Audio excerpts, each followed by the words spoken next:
Salut, moi c'est Simon, bienvenue sur notre blog. Aujourd'hui, on va vous parler de la réparation et de la maintenance des pompes. Une pompe centrifuge, comme son nom l'indique, centrifuge l'eau en principe sur l'extérieur. C'est le fonctionnement essentiel de ces modèles de pompe. Donc c'est une hélice qui tourne, qui centrifuge l'eau sur l'extérieur et qui repart dans une conduite. Les pompes centrifuges sont les pompes, je pense, les plus utilisées dans l'industrie, enfin dans tous les domaines. C'est une construction qui est relativement simple et qui a un rendement qui est relativement bon aussi. C'est pour ça que c'est des pompes qui sont énormément utilisées dans l'industrie. Alors les pompes centrifuges, elles nécessitent très peu d'entretien. Alors il y a toujours plusieurs paramètres auxquels il faut faire attention. Surtout lié à tout ce qui est la cavitation qui peut faire des dommages vraiment prématurés sur les pompes. Après, en général, sur ce type de pompe, les interventions les plus fréquentes sont pour le changement des joints et des garnitures mécaniques. La cavitation est un phénomène qui est lié surtout au fait que quand à la sortie de la pompe, la pression ne monte pas assez haut et que le liquide circule trop facilement à l'intérieur de la pompe. Ça crée des petits arrachements de matière, que ce soit sur l'hélice ou dans le corps de pompe, liés à la formation de microbulles d'air qui font des toutes petites explosions à l'intérieur et qui arrachent la matière, autant sur l'hélice que sur le corps de pompe.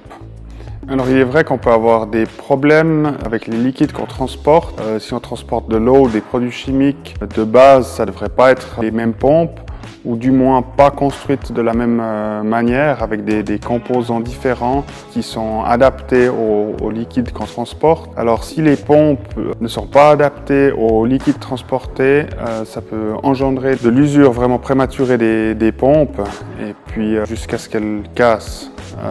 L'idéal serait qu'au début, quand on installe la pompe, le dimensionnement et le type de pompe soient choisis pour le type de liquide qu'on va transporter afin d'avoir le moins de problèmes possible.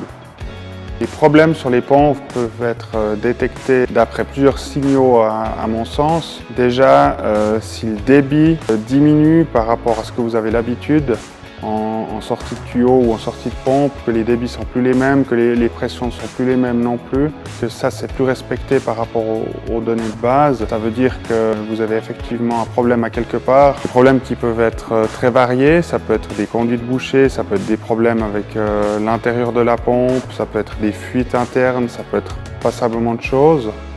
Alors en général sur les pompes, on peut détecter des bruits par exemple liés à la cavitation qui font comme si du gravier était dans la pompe. Ça c'est souvent un bruit qui est lié à la cavitation. Donc quand on a ce genre de phénomène, essayez d'arrêter l'installation pour trouver et voir d'où ça vient et contrôler la pompe pour pas que les dommages soient trop conséquents. Les bruits liés au moteur peuvent donner une bonne indication aussi. Si le moteur vibre, ça peut être une bonne indication avant que tout casse. Et puis après aussi, une chose toute simple, c'est que si, selon le modèle de pompe, si elle fuit, ça veut dire que les joints arrivent en bout de vie ou alors qu'ils sont déjà cassés. Et là, une intervention est nécessaire pour une réparation qui est en général relativement simple et rapide avant que tout casse. L'avantage chez ST Solutions, c'est qu'on est en partenariat avec Glorpomp qui ont un stock extrêmement grand et varié pour tout type de pompe de la marque Lovara, ce qui nous permet d'être très réactifs sur les interventions pour la réparation ainsi que la pose de nouvelles pompes.